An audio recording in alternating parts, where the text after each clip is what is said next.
बिस्मिल्लाहिर्रहमानिर्रहीम। अस्सलाम वालेकुम। आप देख रहे हैं ड्राइविंग ट्रेंड विद अली। मरी सानिया के ऊपर बहुत सारी डिस्कशन हो चुकी है, तो मैं सिर्फ अपनी एक इनपुट देना चाह रहा था, क्योंकि मुझे बहुत सारे लोग ये कह रहे थे, पूछ रहे थे। एक तो खैरियत दरियाफ़्त कर रहे थे, बहुत शुक्रिया। मैं मरी नहीं गया हुआ था, मैं मानसहरा से आगे मालम जब्बा एक जगह है, मैं उधर गया हुआ था। तो अल्हम्दुलिल्लाह आई रिटर्न सेफ़। मैं 4 जनवरी को वापस आ गया था।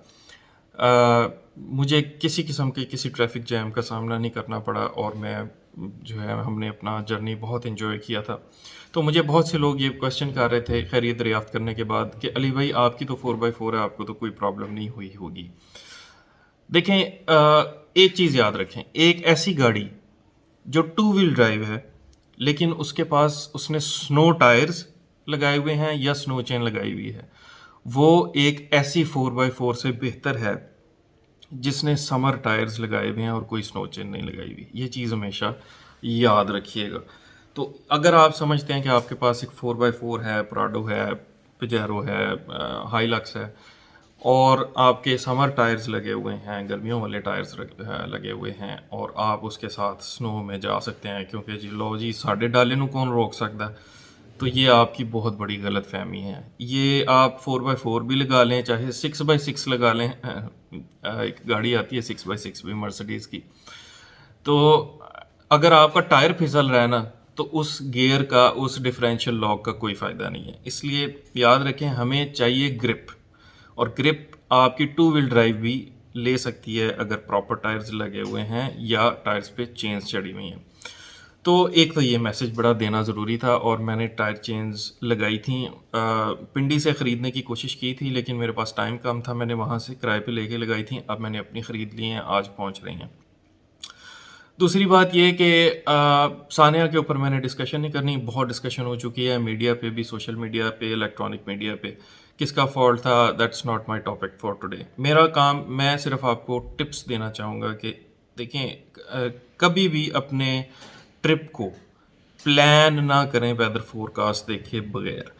ये जो हमारे यहाँ रिवाज है कि बस जी हम एक जैकेट ख़रीदी और जी 2 कंबल पकड़े और गाड़ी में बैठे और चल पड़े, ये बहुत ही डेंजरस, लाइफ थ्रेटनिंग है। ना सिर्फ स्नो के सीज़न में, आप किसी भी सफ़र में वेदर फोरकास्ट, वहाँ के मौसम को की फोरकास्ट अब इतनी एक्यूरेट हो चुकी हुई हैं। मैंने अभी तक जितने ट्रेवल्स किए हैं, एडवेंचर्स किए हैं, टूर्स किए हैं, मेरे केस में वेदर फोरकास्ट गिलगित बल्तिस्तान की, मैं जब बारिशें देखता हूँ, बारिशों का मतलब होता है लैंडस्लाइड होनी है, तो हमेशा एक्यूरेट निकली है वेदर फोरकास्ट। और ये वाला ट्रिप भी मैंने फोरकास्ट देख के प्लान किया था। मुझे पता था कि मैंने 2 जनवरी को वहाँ पहुँचना है, 3 को वहाँ स्नोफॉल शुरू होनी है, और 4 को हैवी हो जानी है, और 4 को मेरी वापसी थी। एग्जैक्टली वैसे ही हुआ, और अल्हम्दुलिल्लाह ना हम किसी ट्रैफिक जैम में फंसे, और हमने स्नोफॉल भी इंजॉय की, और हम टाइम पे वापस भी आ गए।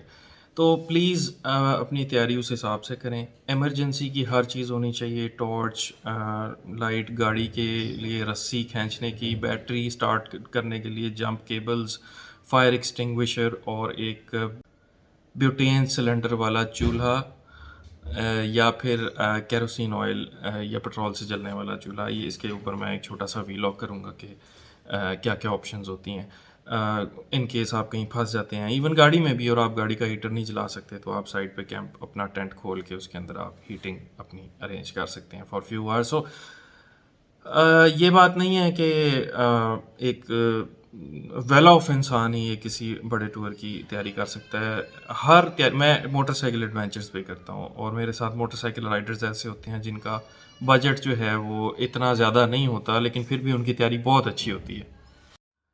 तो मेरा मैसेज यही है कि अपने हर ट्रिप से पहले अपनी तैयारी पूरी रखें। कम से कम 3 से 4 दिन लें अपनी तैयारी के लिए। आपके साथ जो जो बंदा जा रहा है, अगर उसमें कोई बच्चा है तो बच्चे की पूरी प्लानिंग आपको करनी पड़ेगी कि इस बच्चे की क्या क्या ज़रूरियात हैं। अगर आपके साथ एक फ़ीमेल है तो आपको उसके हिसाब से तैयारी करनी पड़ेगी। अगर आपके साथ एक बुज़ुर्ग हैं तो आपको बुज़ुर्ग के हिसाब से तैयारी करनी पड़ेगी। सो ये चीज़ याद रखें कि आप कभी भी अपनी तैयारी कंप्लीट करके बाकी पैसेंजर्स को आप साथ बिठा के ये नहीं कह सकते कि मेरी तैयारी कंप्लीट है। आपको एक एक इंडिविजुअल की ज़रूरियात के हिसाब से उसकी इमरजेंसी और बैकअप प्लानिंग करनी पड़ेगी। बुज़ुर्ग हैं तो उनकी मेडिकेशंस, बैकअप मेडिकेशंस, शुगर है तो उनकी इंसुलिन, बच्चा है, बहुत छोटा बेबी है तो उसके पैम्पर्स और बैकअप के तौर पे भी जो उसके कपड़े, एक्स्ट्रा कपड़े। बहरहाल ये एक हमारे यहाँ बड़ी एक ज़्यादती की जाती है कि हम बस उठते हैं, लोगों को बिठाते हैं और चल पड़ते हैं। तो मैं हमेशा टूरिस्ट के पार्ट पे आपको गाइड कर सकता हूँ, क्योंकि ये वो चीज़ें हैं जो हमारे बस में हैं। गवर्नमेंट के एंड पे जो चीज़ें हैं वो हमारे बस में नहीं हैं, तो इसलिए हम उसके ऊपर कमेंट नहीं करेंगे। So that is what I wanted to communicate today. Thank you for watching. अल्लाह हाफ़िज़।